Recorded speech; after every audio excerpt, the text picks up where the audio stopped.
Hello, cocktail lovers. You've got the Drunken Sailor Cocktail Channel, and I'm Bill the Drunken Sailor. Today, we're bringing you a new classic cocktail because that's what we do. We bring you fun, tasty, delicious cocktails. And they're usually pretty easy to make.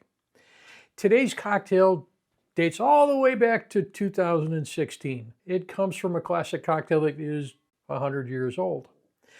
This cocktail was designed by a bartender in Las Vegas, Tony Abou-Ganim, and I think it's one you're really going to like. It's a riff on a whiskey sour, but if you don't like whiskey, don't worry because this is actually a vodka sour. So join me today as we make a cocktail called Ruby. Let's get pouring.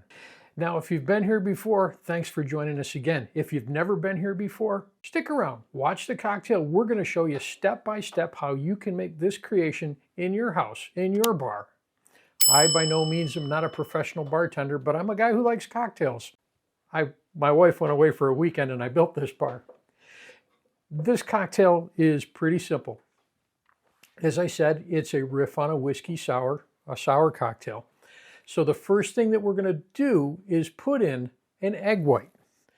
If you don't like using egg whites, you can also use aquafaba, which is the juice from chickpeas. If you don't want to use the juice from chickpeas, there's also a product from Fee Brothers that will put some foam in your cocktail for you. But we're going to use one egg white. That goes in a glass. That's going to give the cocktail some texture. It's going to give it some smoothness, and it's going to put the foam on top of the cocktail. Our next ingredient going in there is some freshly squeezed lemon juice. And for this, we're going to use 3/4 of an ounce. We're using fresh because you know fresh is best. Now, if you decide that it's too sour, you can also take and back that off a little bit. Our next ingredient going in there is some ruby grapefruit. Okay, and that's where we're getting our name from, the ruby. And we're going to put 3/4 of an ounce in there. Now, bartenders will tell you they always put the least expensive ingredients in first, but you guys are special, so we put the egg in first. That has got to be the most expensive ingredient in this cocktail. Our next step is Aperol, and this is going to give it a little bit of bitter. It's got a little bit of citrus flavor to it, and for that, we're going to use 1/2 of an ounce. It's going to give it a great color, too. Our next ingredient going in there is Elderflower liqueur. Today we're using St. Germaines. We're going to put in there 3/4 of an ounce. Our last ingredient going in there is vodka.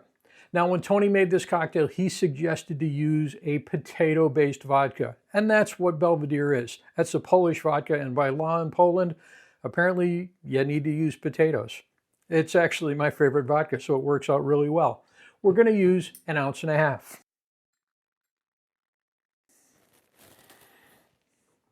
That's everything we're going to need in this for our first shake. Now, because we've got an egg in there and it's a dry shake, everything in there seems to expand. So make sure that you hold on tight and give this a good shake, and we're going to build up some foam in there.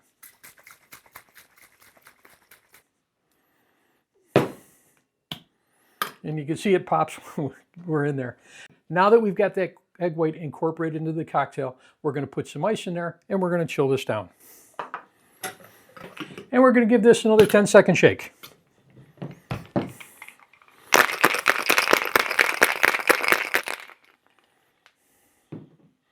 Lots of foam in there. Now all we need to do is pour it. All right, we've got a nice ice-chilled coupe in there.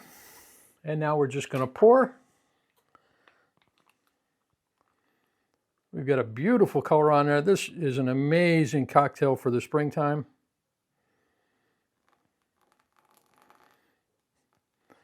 That egg white gives that beautiful foam layer on top. And now for the important thing, how does it taste?